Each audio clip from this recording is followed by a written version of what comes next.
আসসালামু আলাইকুম। দেখতে দেখতে আমার মুরগগুলো এখন আজকে 43 দিন বয়সে পা দিল। মাশাআল্লাহ, গ্রোথ বেশ ভালো। বিক্রি করে দিব এখন 27শে রমজানের হয়তো আগের দিন অথবা 27শে রমজানের দিন, যদি আল্লাহ ভালো রাখে কিছু কপালে, ইনশাল্লাহ ভালো কিছু হবে। তবে আমার মুরগের ওজনগুলো বেশ ভালো আসছে। আর এই ক্ষেত্রে ভালো আসার ক্ষেত্রে কয়েকটা জিনিস আমি লক্ষ্য করলাম। যেহেতু আমি নতুন, ধীরে ধীরে অভিজ্ঞতা হচ্ছে। আলহামদুলিল্লাহ, সামনে গেলে হয়তো বা ইনশাল্লাহ আরও ভালো অভিজ্ঞতা হবে। তবে এই অল্প কয়েকদিনের অভিজ্ঞতায় যা বুঝলাম তা হলো, প্রথমত মোরগের ওজন আসার জন্য সবচেয়ে বেশি প্রয়োজনীয় যে জিনিসটি, সেটা হচ্ছে কোন কোম্পানির বাচ্চা আপনি তুলছেন, বা প্যারেন্টস মুরগির ওজন কীভাবে বৃদ্ধি পাচ্ছে, বা প্যারেন্টস মুরগির ওজন কেমন। যেই মোরগের বাচ্চার প্যারেন্টসের ওজন খুব ভালো, সেই মোরগের বাচ্চার ওজনও বেশ ভালো আসবে খুব দ্রুত, যদি খাবার ম্যানেজমেন্টগুলো আপনি ঠিক রাখতে পারেন। তাহলে যেমন মোরগের ওজনের ক্ষেত্রে সবসময়, যদি আপনি এখন মোরগ দুরকমভাবে আপনি পালতে পারেন। প্রথমত হচ্ছে আপনি ডিমের জন্য পালবেন নাকি মাংসের জন্য পালবেন। যদি মাংসের জন্য পালেন, আমার মতো আমি মাংসের জন্য পালতেছি এগুলো।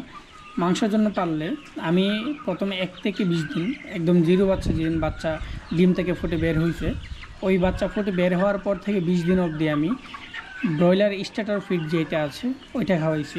নারিশের আমি প্রথমত ডেনিশের খাওয়াইছি। ডেনিশ আর নারিশ বেশি একটা পার্থক্য মনে হয় না আমার কাছে, এরপরেও নারিশটা সবচেয়ে বেশি ভালো।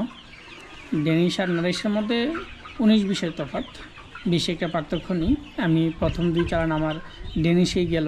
ডেনিশ একটা খাবার কোম্পানি, মুরগির ফিডের কোম্পানি আর কি। তো এখন যদি আপনি নারিশের খাওয়ান, তাহলে 1 থেকে 20 দিন পর্যন্ত আপনি নারিশের ব্রয়লার স্টার্টার ফিডটা খাওয়াতে পারেন।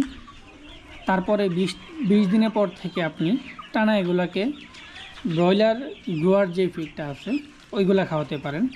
ওইগুলা ওই যে ফিডের পরিমাণটা একটু বড় দানাটা, সেই জন্য 20 দিনের পর থেকে দিলে অথবা 25 দিনের পর থেকে দিলে বেশ ভালো হয়। ওরা এসে আমার কথা শুনতেছে। তো যাই হোক, 25 দিনের পর থেকে দিলে ভালো হয়। তবে একদম 45 দিনের উপরে টাইগার মুরগগুলা না রাখাই ভালো।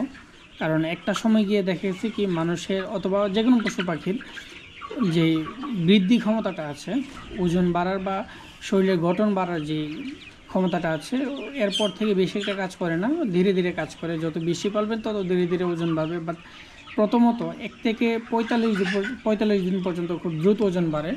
প্রথমত 1 থেকে 25 দিন মুরগির ওজন মোটামুটি দেখা গেছে আপনার 450 থেকে 500 গ্রাম হবে।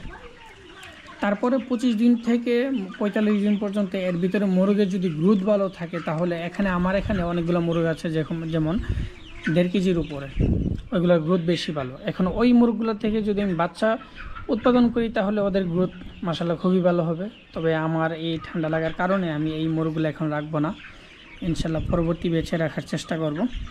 তবে সেই ক্ষেত্রে আপনি ব্রয়লার স্টার্টার আর ব্রয়লার গ্রোয়ার ফিডটা খাওয়াতে পারেন। নারিশের অথবা ডেনিশের যে কোনো একটা হলেই চলবে, মুরগের ওজন বাড়বে। আর মুরগের তেমন কোনো ওষুধ প্রয়োজন হয় না একদম ওজন বাড়ানোর জন্য। যারা মনে করেন যে ওজন বাড়ানোর জন্য ওষুধের প্রয়োজন হয়, ওইটা তেমন একটা লাগে না, একদমই না।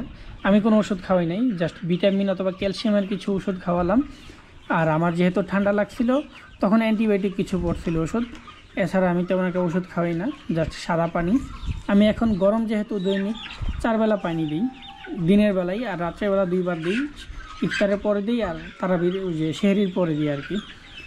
তো সেই ক্ষেত্রে আপনারা এই খাবার ম্যানেজমেন্টগুলো ঠিকভাবে করবেন। মুরগির পানিটা বেশি বেশি দিবেন, ঠান্ডা পানি পরিবর্তন করে দিবেন।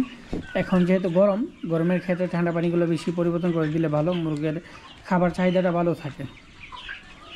তো এই হচ্ছে কিছু টিপস, জানি না কাজে লাগবে কি না। তবে চেষ্টা করবেন সবসময় ভালো কোম্পানির বাচ্চা আর ফিডগুলো ভালোভাবে খাওয়ানোর জন্য, এবং খাবার ম্যানেজমেন্টগুলো ঠিক রাখার জন্য। খাবার বারে বারে দিবেন যাতে ওদের খাবার চাহিদাটা ভালো থাকে। খাবারগুলো সবসময় যখন খাবার দিবেন, তখন পানি এবং খাবার সবগুলো তুলে ফেলবেন। মিনিমাম 15 থেকে 20 মিনিট খালি রাখবেন, তাহলে দেখবেন ওদের খাবারের যে ইচ্ছাটা ওইটা বেশি বৃদ্ধি পাবে। তখন খাবারটা দেওয়ার সাথে সাথে ইচ্ছে মতো খাবে। তো সবাই দোয়া করবেন আমার মুরগগুলোর জন্য। আসসালামু আলাইকুম।